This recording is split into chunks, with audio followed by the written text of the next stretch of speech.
Yeah, I will say. I mean, it was pretty decent. It was the repros were pretty good. I totally couldn't tell it was a BMP one. I could. That's just yeah. Did they really use the BMP1? Ooh, they used a BMP one. You can tell by looking at the road wheels. Oh I was god. like, that's a suspiciously modern-looking running gear for a Saint Chamond. I wish you didn't tell me that. I'm just going to be looking at that now. Oh, you're not going to be able to look away from it now. Enjoy. You bastard. Have fun. Dennis coming in clutch on ruining movies. I'm ruin them all. You know, I'm going to spoil it for you guys. They lose. The movie's spoiled. Oh no. I would have never seen that. Impossible. Would it be cool to spoiler alert giving off like technical details like that? Is that like a spoiler or is that like an Easter egg? Or is that just showing off how fucking nerdy we are? Wait a second. Do you mean the Germans lose? No. Not again. Count the rings. How many did they? Oh, yeah. Well, Alright. on that note, you are listening to the Micro Machines podcast. And this week, we are talking about the Bachem Ba349. That's how I say it, right, Callum? I think so. It's probably The Bachem. well, probably because it's German. German, there's probably like a bit of phlegm in there, so it's like probably like Bachem or something like that. Oh, Bachem. yeah. There you go. That There you sounded go. right. Yeah. Well, before we talk about that, shall we do some introductions? All right. Well, I am Dennis from Ontario. I am currently drinking the last drop of my coffee because I drank it all before the episode. Very nice, very nice. You got me, Callum, from New Zealand, and I have my standard black coffee because I am purely running on coffee today. Things are getting interesting. Well, I am Garrison out here in good old Kansas, drinking coffee and eating some noodles for dinner. Ooh. Give us some Killing people slurps in over Arma. there. Oh, you ready for it? Oh, yeah. Give us some ASMR, man. There you go. Callum, I really hope you make that like a lot louder than everything else, just so that our audience can be treated to that beautiful audio sensation. I'm going to look on the analytics from this episode, and that's where they all quit. Not 2 minutes in. Well then, so Callum, you have made some slides to teach us about this very interesting looking airplane today, correct? Yep. It's only this is only going to be a short presentation because there's not too much about this. Would you call it an aircraft? More of a sort of man-piloted anti-aircraft missile. Basically, it's a last-ditch attempt. This is all the Bachem Ba349 was. It was also known as the Natter, which is translated to the grass snake. And I've captioned this pilot safety. Don't worry about it. Fair enough. Well, let's get right into it. Now then, the idea for this was Germany at the end of the war wasn't doing too well. I think we can all agree on that. No way. No. Yes. But Ezra told me that they were winning. Yes, so the Nazis, they went kind of all out on all the wonder weapons. When you hear about the V1 rocket, the V2 rockets, the lesser known V3 London gun. Don't know if you guys know what that is, but do you? Wasn't that the one that's still aimed at London right now, or is that the one for Birmingham, or whatever the fuck? Yes. What that one, the V3, which not a lot of people know about, is basically a giant cannon that fired shells all the way to London and whatnot. It's quite interesting. It's just basically a long barrel with all these sections that when the round passes through a section of the barrel, it fires off a blank. A bit like a grenade launcher, the old style grenade launchers. Right. So yeah, just continuously fired off. So it got the velocity to reach London. I think they managed to fire off a few rounds, and then good old 617 Squadron, I believe it was, turned up with their tall boys and Grand Slams. Shout out to 617. Good job, boys. And imagine having the capabilities to do that, but then you waste your resources on a place like Stalingrad for ego reasons. Yeah, so 617 Squadron, I believe, turned up and absolutely obliterated it. So, yeah. Good. So the Germans were very much in. They were looking for things, quick counters. They needed to get a bit more experimental. Their air force was running out. The Luftwaffe had hemorrhaged all their decent pilots. They were hemorrhaging materials, aircraft, everything like that, whilst daily getting the hell bombed out of them by the 8th Air Force. Cope and seethe. Seethe, Yes. touch grass. Yeah. Hell. So the Natter was designed to be a point defense rocket-powered interceptor, which is basically translates to strapping a guy in a wooden.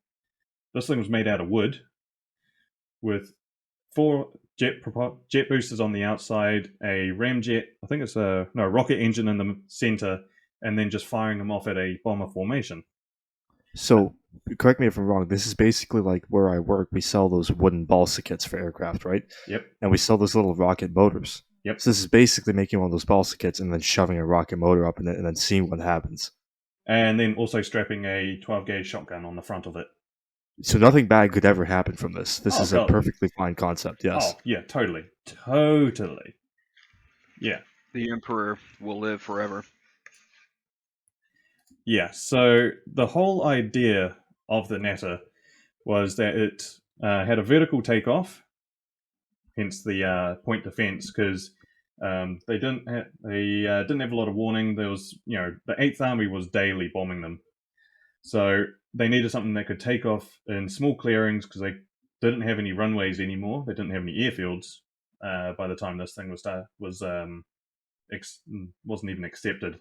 By the time this thing was being tested and stuff, they didn't have any airfields or anything like that. So they just wanted to use clearings in forests where they were all hidden and stuff like that. And basically, the 4 jet boosters on the outside, you can see there was 2 on either side at the tail. Right. Those would engage and fire the Natter straight up into the air. You used untrained. The idea with this was same as the ME-163 Salamander. You used untrained pilots that could learn quickly, and they had to learn quickly on this because when it fired up, it was on autopilot towards the bomber formation. Because it was all pre-programmed on where the bomber formation was going to be. It ran on autopilot until the boosters ran out. Then the rocket inside engaged, and all the pilot had to do was he had I think at most one pass at the bomber formation. And all he needed to do was aim in the general direction. And you see on the nose there, that little array in the nose cone? Okay, yes. Yes. Can you guess what those are? Landing Steel gear. rods. No. Oh. Dennis? Oh. Landing gear? Landing gear. Oh, you think you're surviving this? Oh. Oh, Hans, you silly man. So, in the nose cone, when he pressed the trigger, a fake nose cone popped off and exposed 24 rockets, unguided rockets, and he fired them out like a shotgun. Yeah. Okay, so I was close, but... Yeah. So it fired 24 rockets at the bomber formation. At that time, his roughly 60 seconds of fuel would be used up. So he would be engaging B-17s and B-24s. Yeah, so bomber formations usually flew at... What, like... I want to say what? It was either 12 or 50,000. I There's think a it was big what, difference between 12. 12 and 50,000. I can't I have a remember. feeling it was about 15,000, I have a feeling. It's like that sounds 25,000 feet. Something like that, But basically, that's when the engine died, and the pilot then had to glide the Natter down to a height of 3,000 feet. At which point, to land, now we talked about landing, this thing has no landing gear at all. By the time it also comes in for, quote, landing, it has no fuel. It's just gliding. So the way that this thing landed was it split in half. What? it's split in half with the engine, the critical components, the engine and stuff in the back.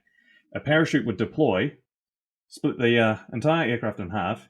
With that inertia, the pilot would be literally flung out of the aircraft, and he would parachute down. Then the nose cone just fell down and smashed into millions of pieces on the ground because that was the expendable part. The pilot and the engine bay, well, the engine section parachuted down to the ground. That was how you landed.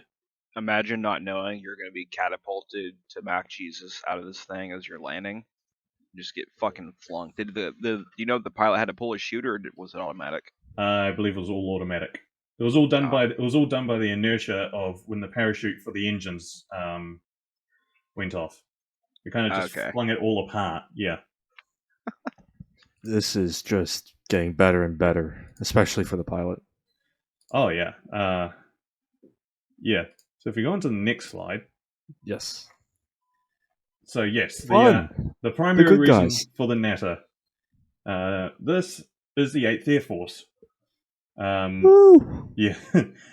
In 1944-45, the 8th Air Force really got stuck into Germany. I mean, you're talking about daily bombings, multiple bombings of factories, cities. Hamburg. They had it coming. Well, the Americans mainly focused on strategic targets. The British and Bomber Command at night kind of just went for anyone. You know, cities, Dresden. They had it coming. You know. So, but they were also targeting airfields. So, by late 1945, late in the war, the Germans didn't have a lot of air bases left. They also didn't have a lot of early warning systems left. They didn't have a lot of anything left. So, bombers were coming in, and the German pilots, of who there are few of, and very few aircraft, didn't have a lot of warning to actually take off and intercept the bombers. Because, you know, you're trying to climb up to 15 to 30,000 feet as quickly as possible, but in BF-109s, Focke-Wulf 190s, Me-262s can't really do that that quickly. So hence, the Germans did a lot of experimentation for point defense. There was one that was designed before the Natter called the Heinkel P.1077. And that one was designed... Excuse me. Edit that bit out. So that was designed the same concept as the Natter. It looks sort of... It looks very much like you know, the Arado jet bomber. Yeah, it looks a bit like that, only, you know, scaled down to the size of a Natter, and the pilot actually lay prone to try and make it as small as possible. So, oh my god, yeah, the P1077 wasn't.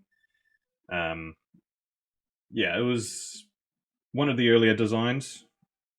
The Germans did a lot of other interesting sort of designs. One of them was a fighter that acted like a helicopter. This is because this is before the idea of the rotors for helicopters came in, and it was basically a tube, and in the center of it had three rotor blades, and at the end of them was a ramjet. Yeah. Yeah, you know this one, eh? This was an IL-2. Yeah. Yeah. What? I can't remember the name of it. It's this really long German name it's not the tribal fugal, because that was a different one. Yeah. Was it a tribal fugal? I think it is. Miniart makes that. Yeah. Was it Miniart? I thought it was Tacon for some reason. I think Tacon made, but I know Miniart has made a few kits of it, actually, different schemes and whatnot. Yeah, so that 35 scale. Yeah, so that was one of the designs they had to try and intercept those bombers, but that one didn't go anywhere for good reasons. But yeah, the Germans needed something. They were also at the time experimenting a lot with anti-aircraft missiles. I believe TACOM does a model of that actually as well. It's got so the early, I think it was the Wasserfall. It was called. Well, one of them. There was multiple. So that was the idea for the development of the Natter, was basically Germans could not get up in time to meet the bombers, because by the time they did, because for a single engine or fighter jet, for a fighter or even the Me-262, a very early jet, to climb up to that height did take a long time. By the time they did, most of the time the damage was done. The bombers had dropped their payload, now heading on their way back, going.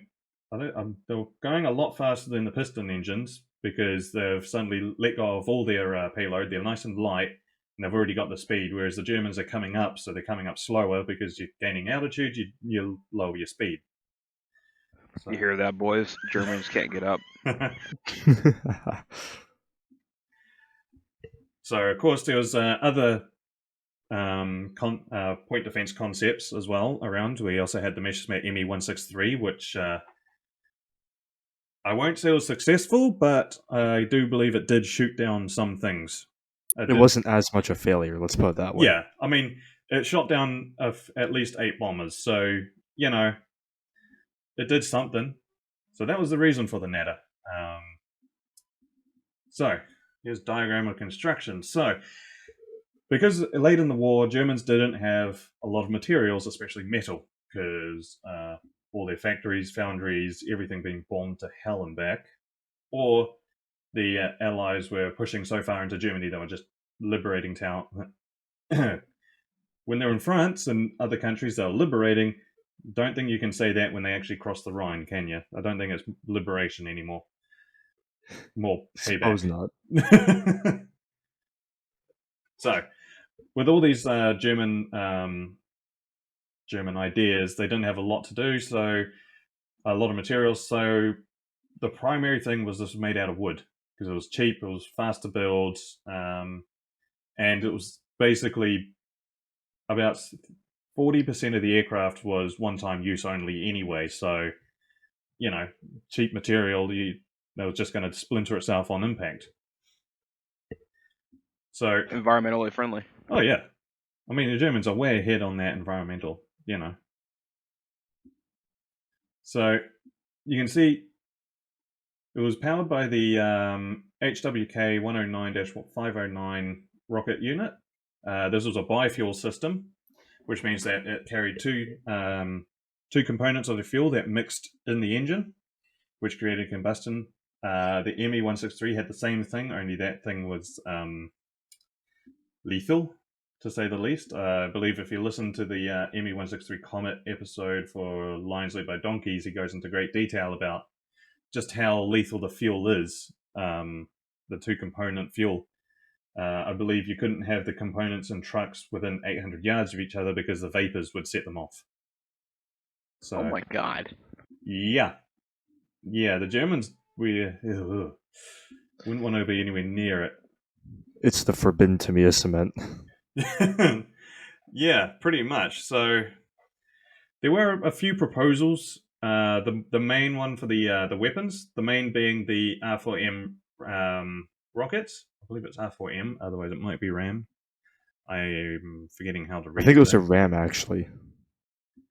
R4M. Oh really? Yep, abbreviation for Rakete 4 kilogram. Yeah, that would do it. So they had either 33 of these at they were 55 mil or 2.165 inches. There was also proposals for 24 73 millimeter Heinkel HS297 FON rocket shells, and or they could have two 30 mil Mark 108 cannons with 30 rounds. So, yeah. And did these all launch at once, or were they launched in salvos? I believe they just all launched at once. So you better hope that you got it. Yeah, you get one shot, the whole lot goes off at once, and the idea is you just aimed it in the general direction and hoped, shotgun, hope some of them hit aircraft. Because if one of these rockets did actually hit a bomber, it could do some damage, Well, absolutely, but then again, how close are you getting to this thing? Yes. It's hard to tell how close they'd need to be because it was never used. It was yeah. If we go to the next, yeah. So, oh man, I would not want to be in that thing. no, God no. So the photo you're seeing here is the only manned vertical takeoff. There was only one. It was on March 1st of March 1945 by test pilot Lothar Seiber. Lothar Seiber? Yeah, close enough. He's dead. He's not going to complain. Yeah, that'll do it. Yeah.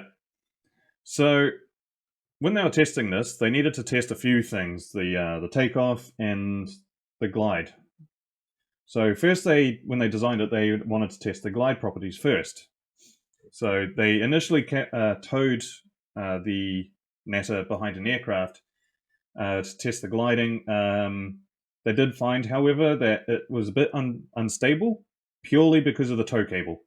They were having difficulties keeping it stable. The tow cable was creating some slipstream problems. So one pilot made the daring decision to cut the line, and actually found that the Natter as a glider worked very well. It was very stable. It was a very good glider. You wouldn't believe it looking at it. I was going to say that the wing size does not really suggest that it would be like that. Yeah. Water physics. Yeah. Yeah, so they tested out the glide. It's fine. That bit worked. They launched a dummy. So they did a dummy launch. They put a dummy in the pilot seat, and they launched it off. And just to test the landing, the whole break apart, all of that. And it worked. It worked very well. Okay.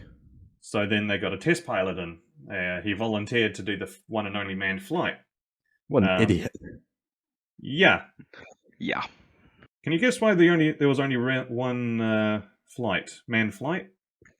I'm gonna guess Homeboy never found his what do you call that? Body parts. Oh no, they did. They did. Oh God. Because when it broke apart, they kind of theorized this because they're not really too sure. It's a good guess just seeing what was around. But it looked like the force of the inertia when it broke apart and the parachutes and all that was so great it snapped his neck. Yeah, Oh, nice. Yeah, I'm not even surprised. Yeah, so that was the one and only. The other reason that it was the one and only test flight was by the time they were starting to look and putting these into serious production use and all of that, the Allied forces had captured the town that these were based in. There was 10 of these, so they knew the Allies were coming, so they loaded up all 10 onto trailers and tried to get them out of town. Eventually they dumped a few and some were captured, and I believe there's only one left, one full proper one left, and that is at I think it's the Smithsonian. Is that the one in the first picture? I believe so. There are some replica ones. There are some wooden mock-up replica ones, like the Munich Museum in Munich has one. That's the one. That one's actually really cool. Oh yeah, I've got a photo of it actually, not on the slides, but that one's cool. It's like this sort of cream colored with these black sort of striped wings on it. It looks neat. Yeah, there was only the one-man flight. By the time that they wanted to use it, it was already too late. The Allies had already rolled up on them and captured them. Yeah. That will do it. Yeah.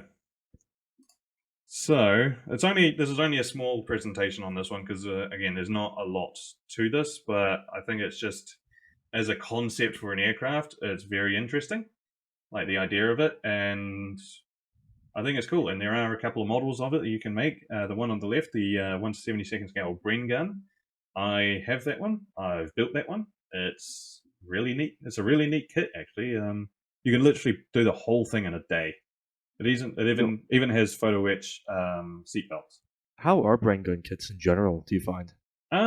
That's the only one I've made, but it actually went together pretty well. It was actually a pretty enjoyable kit. Huh. Yeah. Might have to look into that at some point. Oh yeah. And then on the right we've got a Ravel 48 Oh there. god. It comes with a launch tower. The Bren gun one That is kind of cool. The Bren gun there is a launch tower for it. It's a separate kit. I'm still trying to look for it because otherwise you can display the Natter on a sort of wooden crate that they used, which is where mine is right now. It's on that, but I haven't glued it down because if I can find the launch tower, I'm going to build the launch tower. You should. That'd be Yeah. amazing. But yeah, so that's the Natter. Not a lot to go on, but I think it deserves a mention in the history because it's just the idea of it. Just this point defense little fighter is one of the many insane things that the Germans were coming up with at the end of the war. But yeah, I think it's cool. So, Callum, what I've gotten from this presentation is that this is essentially the F-104 Starfighter before the F-104 Starfighter. Yep. Okay, fair enough. That's that makes what it all is. the more. This makes sense then. They would have made this into a ground attack aircraft had the war gone on longer. Mark my words. Yeah, totally. Well, that's awesome. Thank you, Callum. No problem. That was a short. Yes, thank you very much. Short presentation, but It's a cute little thing to go over. actually that was still 27 minutes. Huh. Not bad. Yeah. Well, now it is time to talk about the hobby news. Ooh. And our first item of news is Hobby Boss is coming out with I don't even know what the acronym stands for, but it's a German logistics truck, the LKW 7-ton in 1:35 scale. Make of that what you will. Everyone likes a truck. Everyone likes a little armored cupola. I need it. Everyone likes an MG3. I'm calling it right now. This Exactly. is going to be $100. You reckon? I reckon, yeah. And they're also coming out with the Iguana, which, to my knowledge, basically is a Leopard 2. It's basically like the Beaver, which is their armored bridge laying vehicle, but this one's based on the Leopard 2 chassis. I think specifically the Leopard 2A5 chassis. So they're going to be coming out with that as well. I wonder if you can. Build it as with the bridge extended or not. I'd imagine that the Hobby Boss is going to make you build it with the bridge retracted if you follow the instructions, but probably if you just do a basic bit of scratch building where you just refuse to follow the instructions, you probably can build it extended. Nice. Okay. Oh God, another Panzer IV. Mini Art's coming out with another Panzer IV. Of course, Mini Art would. Callum, I have the feeling that Mini Art's coming out with a Panzer IV for every month of every year. Yeah, look at it. Mid-Pro July 43. It's not even July 43, it's the mid-production of July Yeah. 43. There were two other productions before this. They probably made like 5 of these in real life. In July. Yeah. But hey, fucking saying it. The Vomag. Oh, God. What the hell does that mean? I think that was the manufacturer of it, like the factory. Oh, Buy God. the kit and find out, Callum. No. I have a Panzer IV. I'm building something on the base of a Panzer IV. I'm good. I'm Panzer IV'd out. I'll be honest. Panzer IVs are probably my least favorite tank from the German arsenal. They are weird. I'm just going to come right out and say it. Yeah, I like the early ones, the Panzer IV A to C. I think the early ones look cool. The late ones... Those were all right, yeah. Yeah, I like the early ones. Don't know why. Well, I think it's also You like partially because early everything. the early ones were very purpose-built, right? And they were designed for the purpose which they served. But then you've got these ones which are just constantly being upgraded and upgraded and upgraded. You've got different factories doing different things. I mean, that has to have a part of it. Yeah. But yeah, it's going to be a full interior kit, comes with photo etch and whatnot. Workable tracks, I believe, if memory serves correctly. Yeah, it is literally the exact same as every other Mini Art Panzer IV. Have fun with this one, Ezra. This one's for you.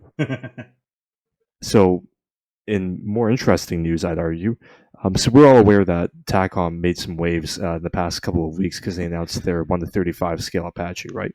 See. So Meg just dropped this past week, completely out of the blue. No teasers, nothing. They just said, "Yeah, we're coming out with this kit, and here are the CADs." So they are also doing the AH-64D longbow. Yeah, How convenient. I find this in the industry. One company comes out with something, whether it's Stoogs or in this case Apaches, and everybody else has to do one. Someone needs to put out a goddamn Pershing. Honestly, yeah. But yeah, basically for all intents and purposes, this looks to be basically the same deal as the TACOM kit, just Meng's doing it, so obviously the assembly will be a bit different. I believe this one has engine detail as well. That's all we know for the moment because they've just basically released the CAD photos of it. But I will say the Meg one looks a lot nicer than the TACOM photos, at least for now. Yeah, the CAD renderings look really good. And more on TACOM, they are coming out with the Mi-28N, and also 1:35 scale to complement their Apache. This is the only photo they have released thus far, but I think we can probably assume it'll be similar construction, similar level of detail, more of the same, basically. That's literally just the Russian version of the Apache, isn't A cheap copy, yep. it? China wannabe head ass. It just looks weird. That's what The happens Apache I can get behind. This AliExpress Apache. When you order it from Wish.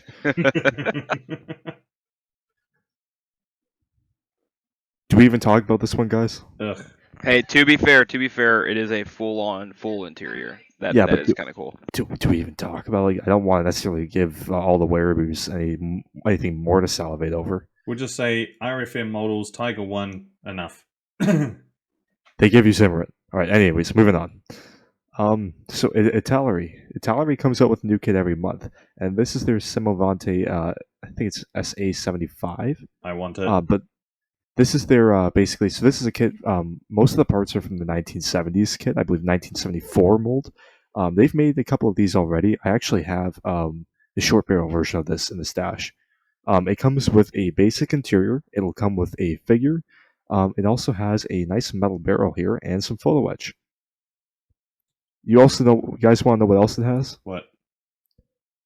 Could Rubber it be tracks. vinyl tracks? And they're not any kind of vinyl tracks. You have to heat the pins up together. Oh And, God, no. At that point, just put CA glue on it. At this point, I have to say, if you are making an AFE with these very narrow, thin tracks, you should be prohibited by law from making them vinyl. You know these things are going to snap. Yeah, totally. So this is from Vespid, the Centurion Mark 5-4/1.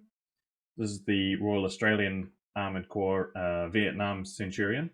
So you'll see it has no side skirts, and they put a giant light on the turret, a big spotlight. So the Australian Centurions, I hate to admit this, the Australian ones look really good. I quite like them.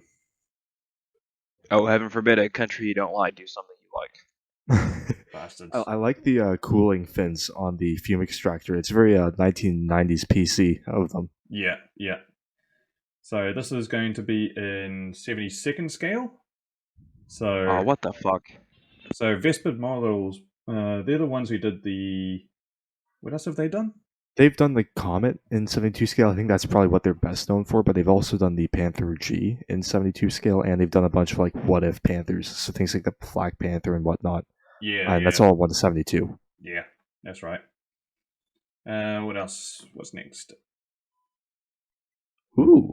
So there's a new tooling for the Edard MiG-15. I am so happy that someone's doing something interesting, not another Tiger. So 72nd scale. This is the North Korean. Yeah, Korean War. This is North Korean MiG-15. I believe. Just yeah,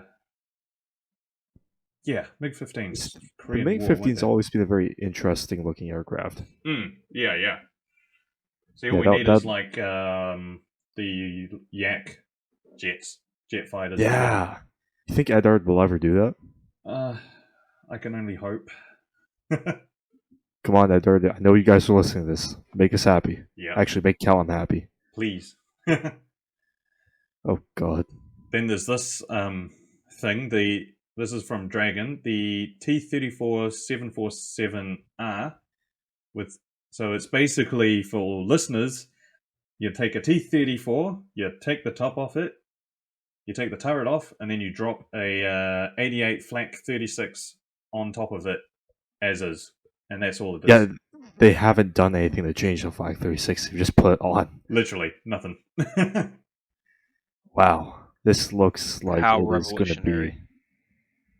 I'm going to call it right now. This thing's over-engineered, very over-engineered. Oh, totally. I mean, look at the CAD renderings underneath it for the 88. It's yeah, that's going to be I will like say 50 this. pieces. Crucify me for this, but it is interesting looking. I will say it would be pretty cool to see that on your shelf, and you can explain to people, no, this thing actually existed. I mean, that would be kind of neat. Yeah, totally. So it's definitely cool on the what if stuff. Oh, absolutely. Yep. So this is also this is a Panzer from Flyhawk. So this is the Panzer 1 F, which is the VK 1801 late variant. So this is it's got the chassis, the body of a Panzer 1, but the running gear isn't the bogey type. It's the road wheel type that the the Panther uses. So didn't they call this the Baby Tiger or something like that? Something like Oh that. yeah, this is the Lux. This is the Lux, isn't it? No, that was the Luke's was the Panzer 2 variant. Oh, okay. So where the hell was this thing used at? I think it was only a. I don't think it was used. I'm not too sure about these ones, but boring. Yeah, but it's in 35th. It looks cool. The VK prototype tanks are actually pretty cool. They make good modeling subjects, so if I have the chance, I'd probably get it. I bet that was fun to drive around, though. Oh, that would be fun. Ooh, another Dragon 251. So, yeah, it's a Dragon 251. This is the Alf C.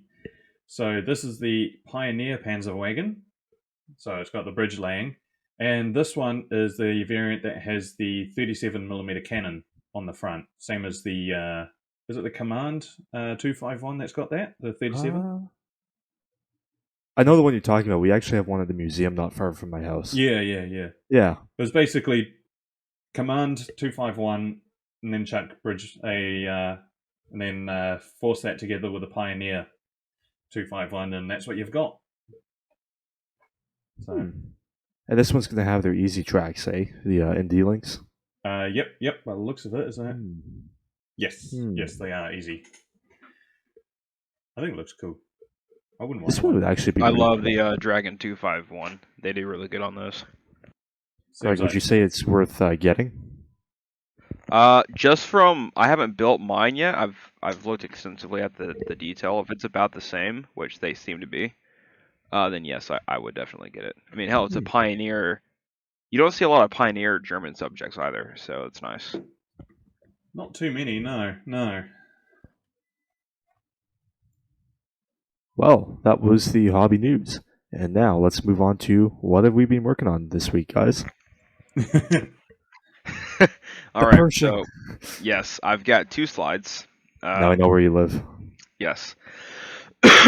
So, you don't know, I've moved and currently in the process of buying a house on my favorite tank street. So that's cool.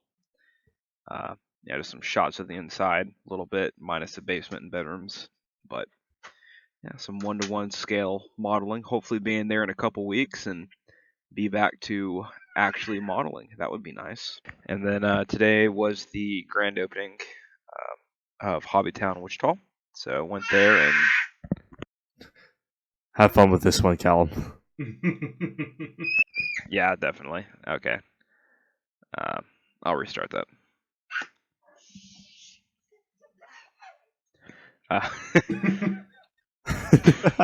Sorry, he sees my cat and he loves to scream at my cat. Tiger! Yeah, right. That was Simply earlier. Freaking out. Oh god.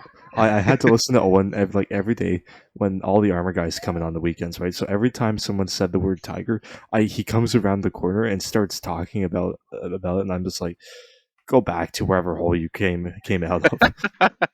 All right, you Mr. Whitman, you. But yeah, today was a grand opening of Hobbytown Wichita. They got their new facility or new place, so went there finally after forever. Picked up a Pershing, the Tamiya one, and then got a Tamiya Tiger. That way I can do a Normandy Tiger, and then picked up the Wehrmacht Panzer Division booklet, as well as a U.S. weapons kit, and then my TACOM M114 coming from eBay will be here probably Monday. So That's exciting. yes, I'm looking forward to looking at that. It was like $34 from China, like $5 in shipping. So like what, fucking 40. And then at the hobby store today, there was one there for 75. I was like, yikes! Glad I bought mine offline. Can't wait to Very see what you do nice. with it. Thank you. Okay, so I have not been working on any models whatsoever in the past few weeks. I have not been working on any Tamiya kits. You guys all know me better than this. Ever since the start of the year, I have not worked on anything. Certainly not a Comet. I'm certainly not building one out of the box. Definitely not. I wasn't. It was not at Great Hobbies Oshawa today. I was not replacing the grab handles on it, and certainly not drilling out the barrels on it. So yeah, you guys can all ignore that right now. And You're a Hey! horrible liar. and I have no whips because mine is currently being kept a secret as well. So yeah, and also because model machine literally broke, I got myself a brand new airbrush, and I've been extra careful with it. You know, spent all day yesterday priming my Sturmpanzer 4, cleaned the whole thing out, and I was literally just screwing the tip onto it, and it broke. The thread broke, snapped. So Oh. yeah. So my airbrush is currently out of commission again. This is the Gotta second love one. that. So You just need to get a backup at this point. Pardon? You just need to get like a backup airbrush at this point. That was my backup. Oof. Rip. Well, I've got one that I've got the old one that I could use in a pinch, possibly. I don't know. I might need to cannibalize some parts. Yeah, so that's my reason. So I figured we'd have a bit of a model discussion. Haven't had one in a while. This will be a nice short one, but we'll be discussing a bit about boxart.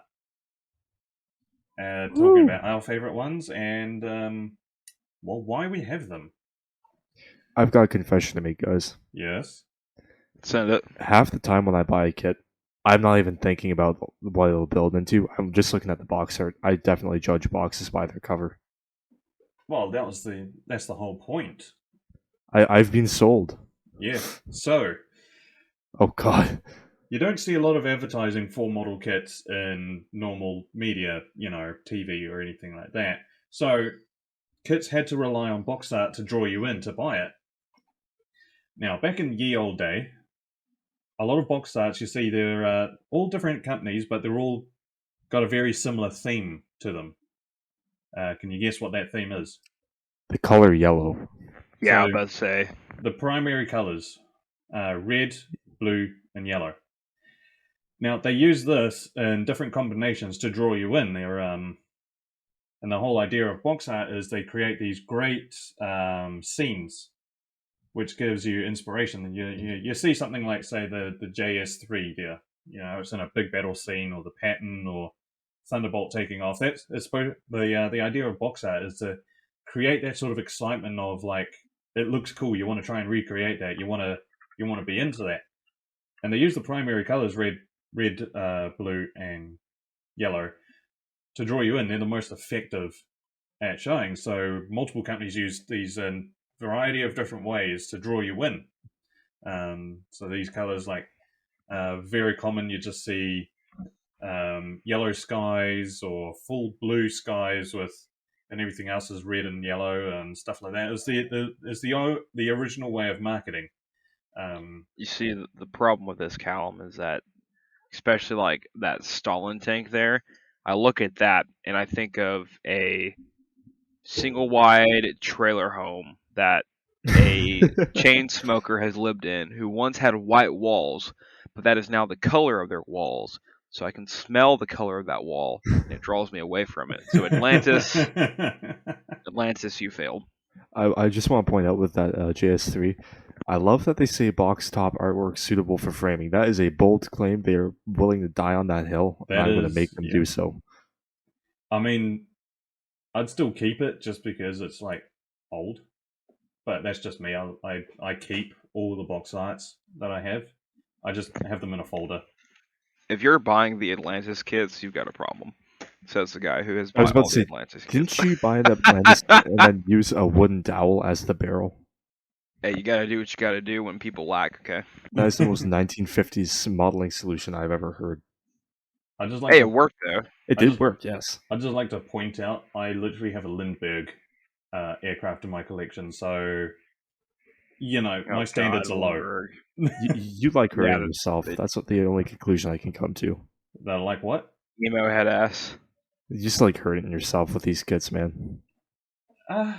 Vintage. I stand by it. Vintage kits deserve to be built. Just Yeah, like 30 years ago. it takes someone to just do it. Well, it's actually easier to build it nowadays. With what we've got now. No. No, I'm not gonna let you say that. No. Anyway, so there's a really good video on the use of primary colors with the box arts. I highly recommend you watch it. If I can find it, we'll link it. So you will go through some well-known kits, well-known brands to show the box arts have changed. I would say not necessarily for the better. Oh no, not at all. Hey, we're gonna get cancelled at some point. I want to I'm drawing a line here. For me, I'm all about vintage kits. I like vintage kits. I like the fact that how old they are. But one thing I do love about them are the box arts. So here we have Airfix, well-known Airfix. On the left, we have the vintage. They've got the Lancaster kit, the Val kit, and the Sunderland kit. I got to say, that Sunderland box art is one of my favorites. That thing is great. You got and the that Condor in the Lancaster background on fire. You got the whole ships and everything. It looks great. And that Lancaster, you could literally frame that. That's something you could frame as a painting. That's something I'd expect to see in a museum. Yeah, It is beautiful. as like that box art, it draws you in. You can see it's all action and everything like that. On the right, we have the new Airfix, which to me looks like rubber. It looks like it's not as exciting. If you get what I mean. Also, new Airfix can't afford pixels, apparently. Yeah, that as well. So but you can see, they've changed to a more 3D. They almost look like CAD renderings in them themselves. I think they are actually just CAD renderings. They've applied textures and then colors to them, but fundamentally, that's what they are. Yeah, but I don't think they are as exciting as old Airfix. I think old Airfix looks much better. It's way more enticing. Now, one thing I will say, so you've only really posted the one photo of the Airfix kit with any of the branding on it. But have you noticed that in recent years, Airfix kits, they're becoming more and more of the box art is becoming just the red section where they've got Airfix, the branding and whatnot. More and more of the art is actually getting replaced for just Airfix branding instead of the actual box art, the thing that's supposed to draw you in. Yeah, Yes. it's one I thing think I that- don't like. I think in some cases that might attract people more. Because, like, for instance, you got those two small ones on the top right, and it has the different, like, camo schemes on the front just underneath Airfix, as well as, you got all that space for the name, and then you have a smaller picture. I don't know. I feel like the red throws it off. Maybe if they're blue or gray. The red sucks. I mean, It It does. just- I yeah, hate but- red. you can understand the red of if it's on a shelf, it does catch your eye. Yeah. All right, here's my conspiracy regarding Airfix box art. Okay, so when Airfix was starting out as a company, they needed to rely partially on their box art, like the actual art itself, to sell the kits, right? And that's what we see on the left hand here, right? Yeah. Okay. But Airfix is basically like it's a household name for model kits, especially in places like the UK. If you think of model kits there, you think of Airfix. And they've got that brand recognition, right? Especially amongst older modelers who grew up with it. So my theory is that as they have fallen behind, and let's point out they have fallen behind, other manufacturers like, Meng, the Big T, obviously, and so on and so forth, right? Like they're no longer the industry leaders as they were, say, back in the 60s, 70s, and maybe even the 80s. COVID What, teeth. what you're seeing is they're relying less on the box art and more on the branding to sell the kit. So that when people go into the hobby store, if they're beginners and maybe all they've ever heard of is Airfix, they see the big Airfix logo and they make the connection. So I should buy this, right? And that's why what I did when I was 7. exactly the box art, they're relying on it less and less, and they're relying more and more on the branding. That's why the branding takes up so much more of the box than, say, any other manufacturer. Or is that just me being crazy? I think you're just being crazy. That's I probably don't the know. voices in my head. I think you got some legit argument there. You've got some, yeah. They are appealing to boomers whose eyesight is declining, so all they can see is the red primary color and the Airfix logo. I'll just come right out and say it. Okay, so who are we going to talk about next? Tamiya. Woohoo! I hate to do this to you, Dennis. I really Don't do it. Don't do it. Don't. I'm too weak. My heart's too fragile. Yeah. Finish him! But when it comes to 35th armor, Tamiya got to do better. Yeah, they fucking suck. Yeah, they do. I mean, yes, it's showing a painting of the subject, but Congratulations, it's a fucking white background. yeah, It's like an Instagram post. Yeah. Whereas you see, because they have done, to their credit, Dennis, to their credit, they've done some cool stuff as well. It's just that it can't be in 35th for some reason. It has to be in 48th and 32. Their 48th armor kits, the box art, they look fantastic. I think they look I would really frame cool. that. Yep. Yeah. The 48th aircraft as well. I'd frame that. They have a background. They could be a little bit more exciting, but they're putting an aircraft in the sky. It's better than the white background. Yeah. And then you have their 72. The 72nd though, like they've done something interesting with it, where it's actually a photo of the model built, which is kind of cool. Yeah, I mean, it shows you what it can become. Yeah, like it shows you what you can do with it. Whereas box art of say the 48th, where it's the T-55 in most likely invading Poland again. Again. You know why the 48th box art is better than the 35th? Why is that? Because all the boomers are finally dying off, so the new generation can bring in their ideas. So you know what? One thing that I'll point out is that with the 48 scale stuff, and I'll show in another slide, the 32 scale stuff as well. I think one of the great advantages with these painting backgrounds, right, where they actually put it in the scene, is it offers you inspiration. Obviously, you don't have to build your model to look like what is on the box art. But if you did try to copy the box art, you'd get something that would look very original, would look very good, right? I mean, they even give you kind of like weathering ideas with a lot of these. Whereas with the 72 scale, I think it's almost as if they're trying to appeal more to a kind of a beginner market by showing, look, if you follow the instructions, this is what it will look like, right? And people can see that and they can say, okay, that's something I can accomplish, and they're going to be enticed by saying, I can build this. And in the 35th scale, I don't know why they went with a white background. Some of them, they don't have white backgrounds, and they dropped the ball. Yeah, like I know the Type 97 in 35th has got an actual background that looks pretty cool. Yeah. Yeah. I mean, one good thing about box art is if you want to do it as a diorama or something, like a box art can give you a pretty good idea on how you could do it. Yeah, like that IS2. I mean, imagine that. You just have a dirt road, put some grass down, some trees, and there you go. Yeah. Not me with the Tiger One and the Ardennes. But exactly, that's the thing. It sets a scene, gives you inspiration, so that if you want to look at the kid and you want to build it just for the subject, well, if you don't have an idea of what scene you're going to put, then here you go, try this scene. Yeah. And it worked, god damn it. Yeah. And when it comes to when it also comes to weathering, a good box art can help out. Yeah. Well, look at that T55, for instance. Oh yeah, with the dust effects and all that. Yeah. Like totally. So yeah, Tamiya, 35th, pick up your game. 48th, perfect. Keep on keeping on. Iltis, please.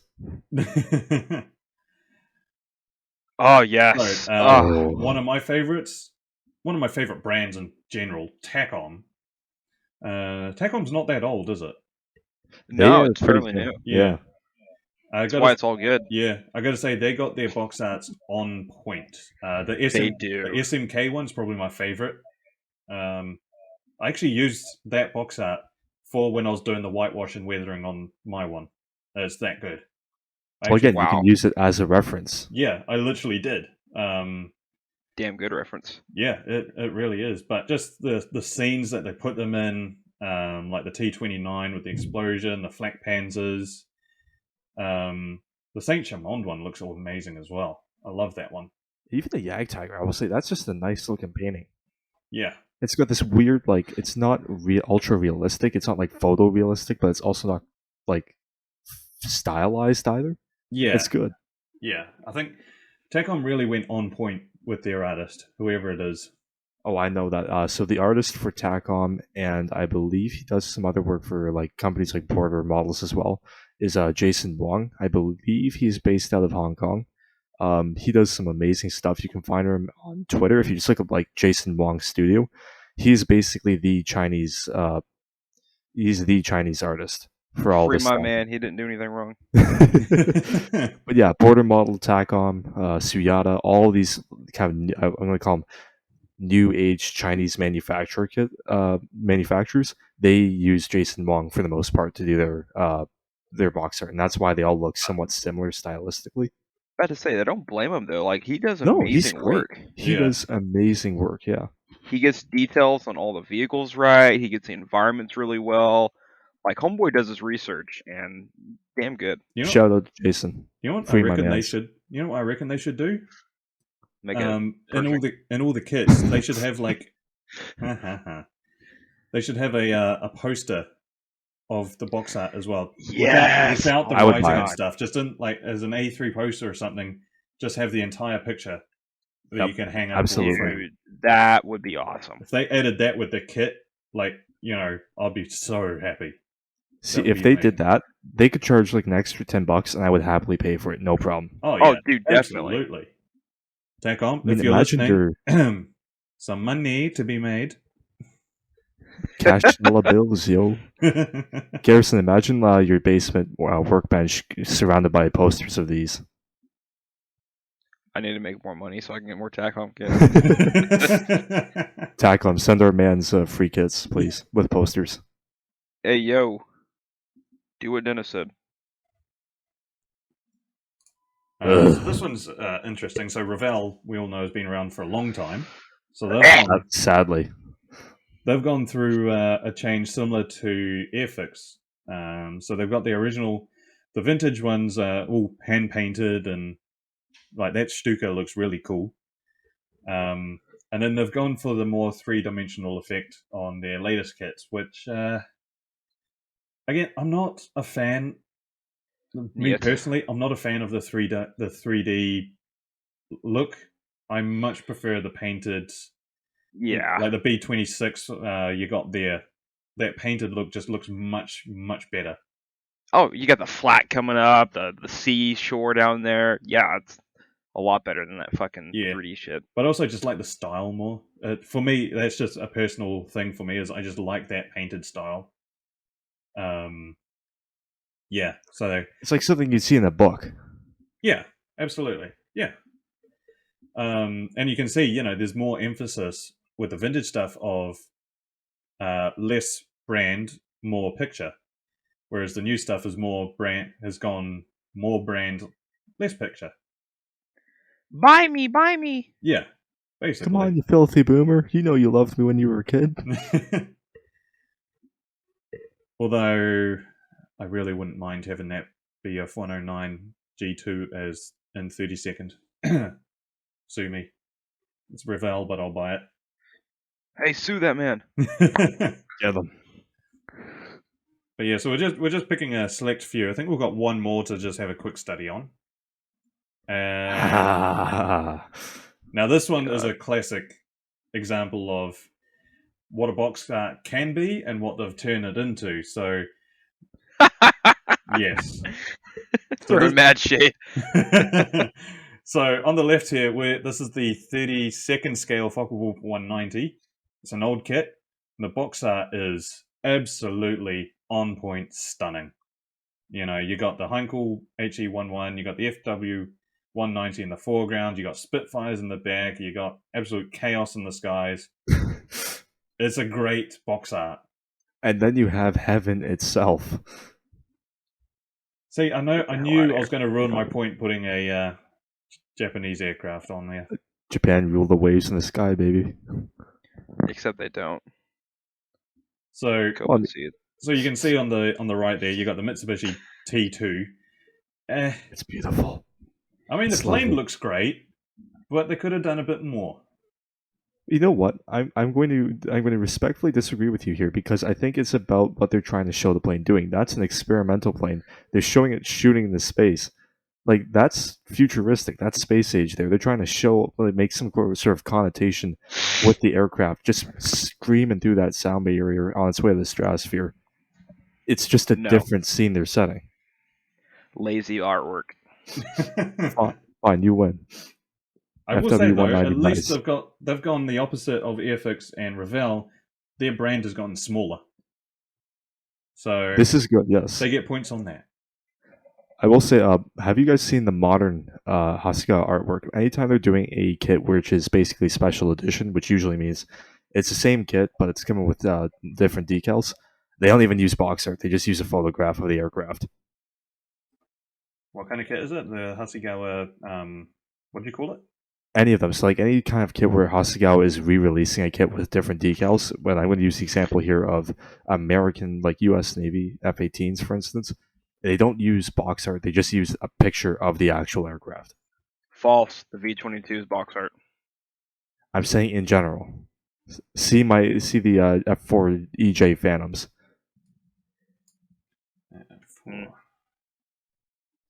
Here, you know what? I'll send it in the Discord. Give me a second. Do it.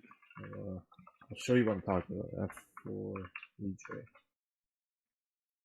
Yeah, see, they did an F4E Phantom 2 old style, and that one looks really cool. That grabs the attention.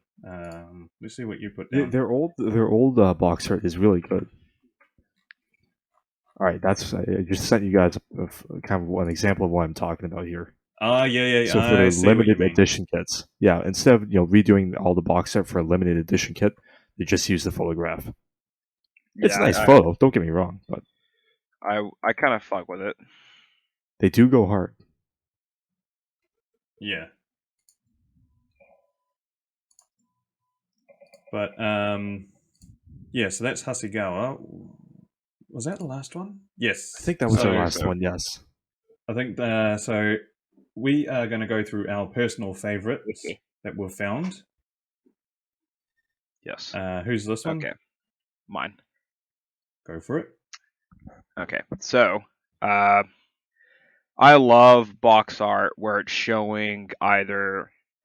I like realism when it comes to box art, even if it's like a space themed, like Star Wars something. I like the realistic aspect. So, combat scenes, tanks at rest. Like the top left there, you got that tank commander sitting out his hatch somewhere in fucking Russia or Poland or something, right? It's got that good scenery like we talked about earlier. It's really good, inspiration for dioramas, for making your model. it'd make hell like really good wall decorations.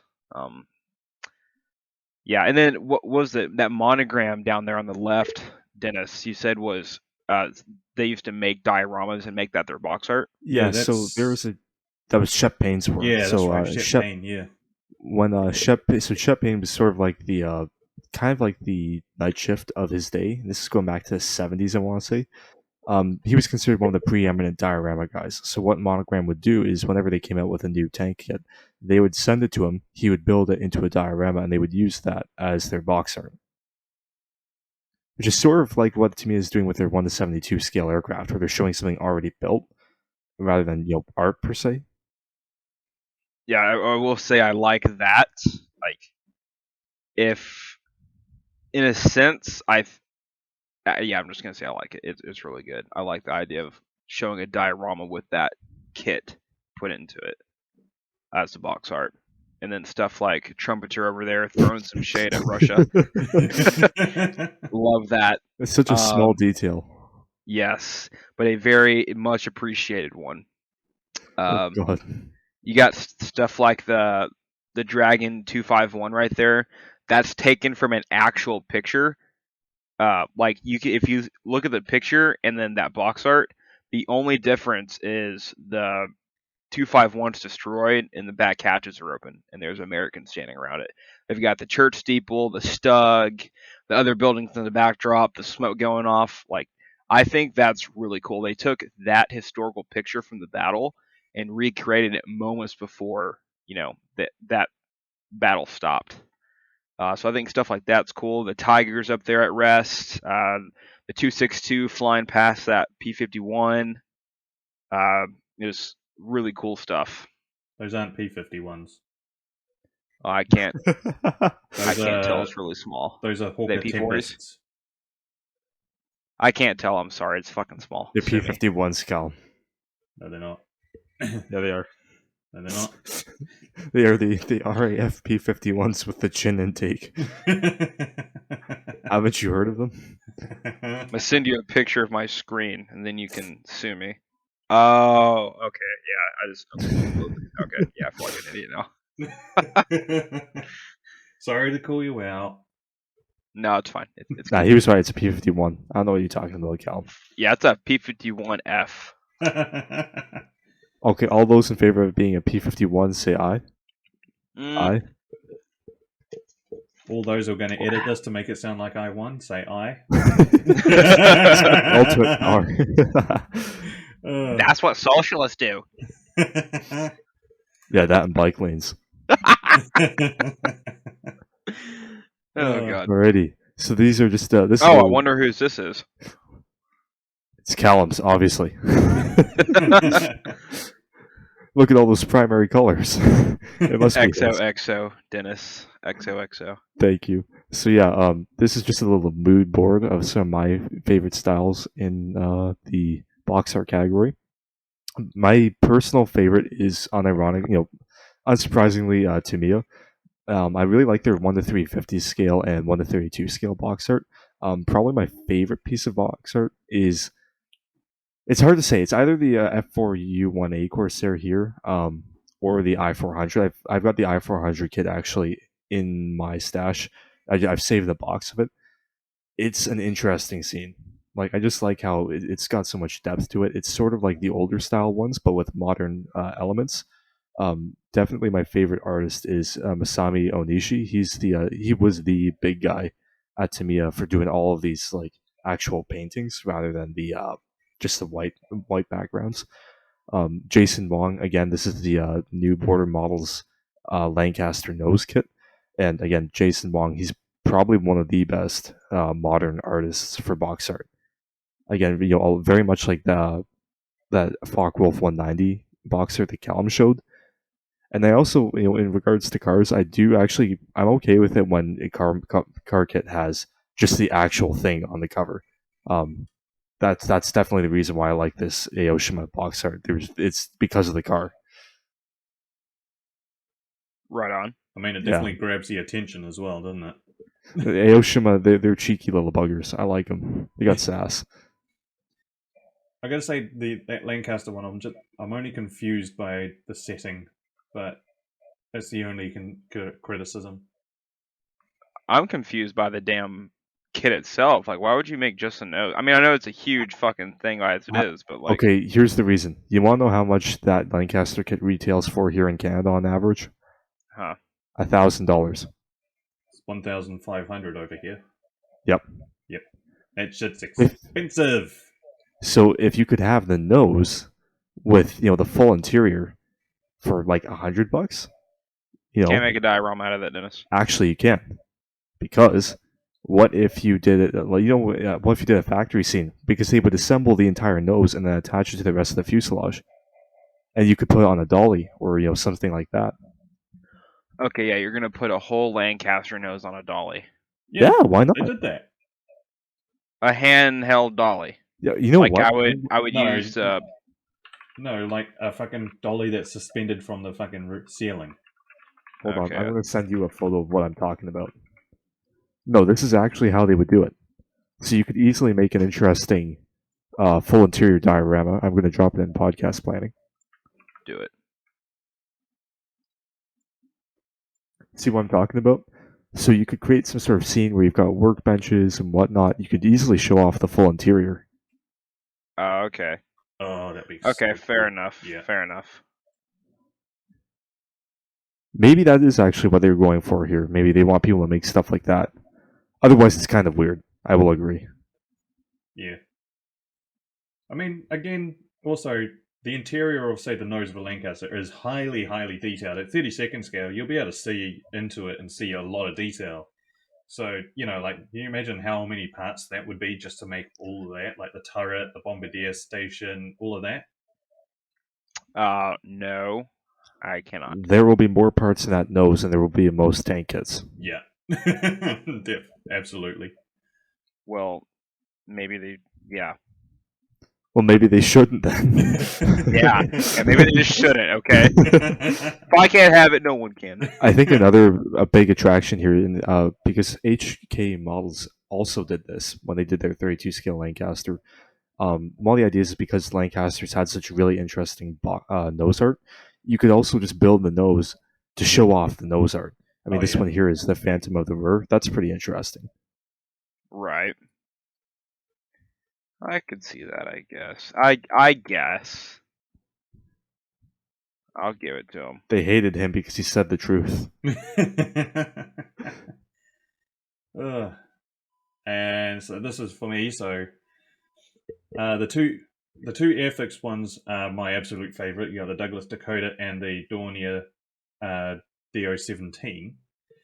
So the original painter for Airfix was a guy, Roy Cross.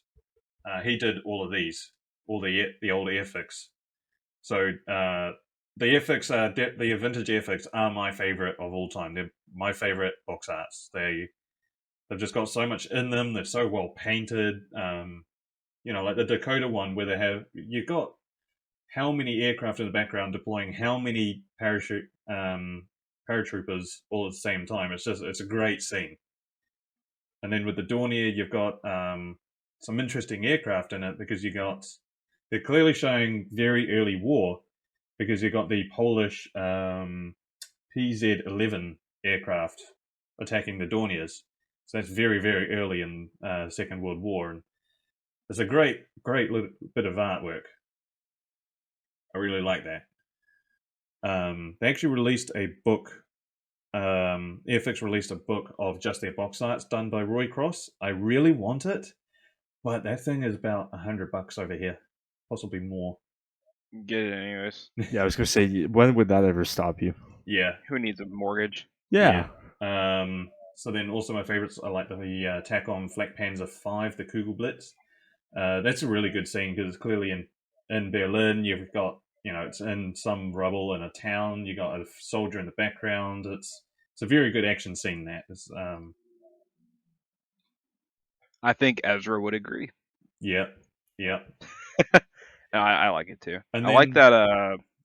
I'm sorry, go ahead. Oh, and I was going to say in Academy, I like the kits and I like the box arts. I know you're going to give me shit about that one. But, You know what though? The Academy kit box art isn't terrible. oh, It's no. really not. The M36B1, that's having that destroyed townhouse in the background that's a good diorama Lovely. right there. Yes. And then the Tempest 5 with the V1 buzz bomb in the background, which is what the Tempests were used a lot for intercepting. Yeah, Academy do really well on their box art. I do enjoy them, So As you should. not the best kits, but they make up for it. But yeah, and if any kit wanted to provide again a poster in the box of just the box art with none of the branding or anything like that, I will happily fork out an extra $10-$20 on the kit just for that. 20 is a little much. I'll do 10. I'll I'm give buying you an $80 TACOM kit. I need some kind of a break. Oh yeah, $10 at most then because it's just a poster. But if they provided that, I would be so happy. It's like adding a fence to your house before you sell it. Ups the price by about $20,000. Yeah, exactly. But that is our little chat about box arts. You probably they probably even didn't even make it up to this point anyway. So well, if you have stuck around, thank you so much for watching and or listening to us. You've been watching the Micro Machines podcast. And next week, correct me if I'm wrong on this, hopefully we will be joined by Floki from Yes. Floki's Models. Possibly next episode where it was supposed to be this episode, but he couldn't Life make happened. it, so we're gonna get him. We're gonna get him. Don't worry. You hear that, Floki? Your ass is ours. Coming for you. Just like Pinju. He belongs to us now. Yeah, well, bye everyone. See you Have a good later. one.